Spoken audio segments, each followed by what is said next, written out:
The summer air carried a light breeze as I stepped off the train.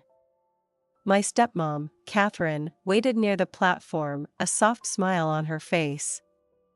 She looked as effortlessly elegant as always, her dark hair pulled into a loose bun and her flowing linen dress swaying gently with the wind. I hadn't seen her since the holidays, and this invitation to join her on a vacation had taken me completely by surprise. "Thanks for coming, Emily," she said, wrapping me in a warm hug. Her embrace lingered just a moment longer than expected.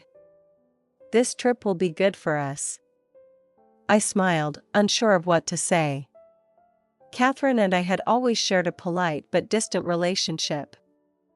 After my dad passed a few years ago, I wondered if the fragile bond we had might unravel completely.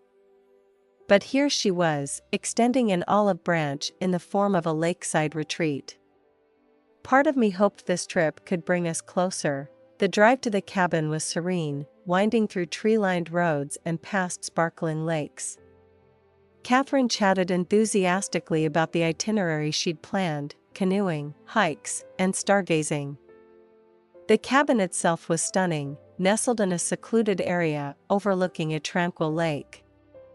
The scent of pine filled the air, and the water shimmered under the afternoon sun. Inside, the cabin was cozy and inviting, with soft throws on the furniture and the faint aroma of lavender candles. Catherine had clearly gone to great lengths to make it perfect. "This is amazing," I said, genuinely touched by her effort. That evening, as the sky turned shades of pink and orange, we sat on the porch with glasses of wine. Catherine opened up about her own struggles since losing my dad, her vulnerability catching me off guard. "You've always been so strong," she said, her voice tinged with admiration. "I wish I had your resilience." Her words stayed with me long after we said goodnight. There was a warmth in her tone, a sincerity I hadn't noticed before.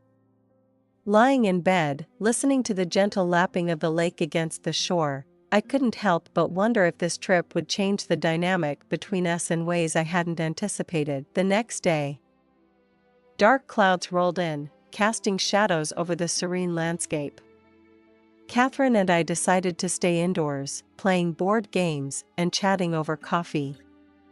The storm outside felt like the perfect excuse to slow down and enjoy each other's company. "You've grown into such a confident woman," Catherine said, watching me carefully. "I see so much of your father in you." Her compliment made me blush. "Thank you," I said, feeling a mix of pride and sadness. "He always believed in me, even when I didn't believe in myself." Catherine reached across the table and placed her hand over mine. "He was right to believe in you. You're remarkable." The storm intensified, thunder rumbling in the distance. Catherine suggested we cook dinner together, and we moved to the kitchen, laughing as we navigated the cramped space. She playfully teased me about my lack of cooking skills, her laughter filling the room. As we worked, our conversation turned more personal. Catherine spoke about her fears of aging alone, her voice wavering with emotion. "I've spent so much time trying to hold things together after your father," she said. "Sometimes, I wonder if I've forgotten how to let myself be vulnerable." Her confession felt like a turning point. I realized how much she'd been carrying, how much she'd kept hidden behind her poised exterior. "You're not alone," I said, surprising myself with the depth of my sincerity. "You still have me." The storm outside roared as we sat down to eat, but inside, there was a newfound warmth between us. Catherine's eyes held a softness that hadn't been there before, and I felt a growing sense of connection that made the moment feel intimate and profound. By the third day, the storm had passed, leaving the world outside fresh and vibrant. The lake sparkled under the sunlight, and the scent of rain lingered in the air. Catherine suggested a morning canoe ride, and I agreed, eager to spend more time with her. Out on the water, the conversation took on a reflective tone. Catherine talked about her regrets, her dreams, and the ways she wanted to move forward. This trip has reminded me how important it is to nurture relationships, she said, her voice steady but emotional. And I want to be better for you, Emily. I want us to be closer. Her words touched something deep within me. I've wanted that too, I admitted.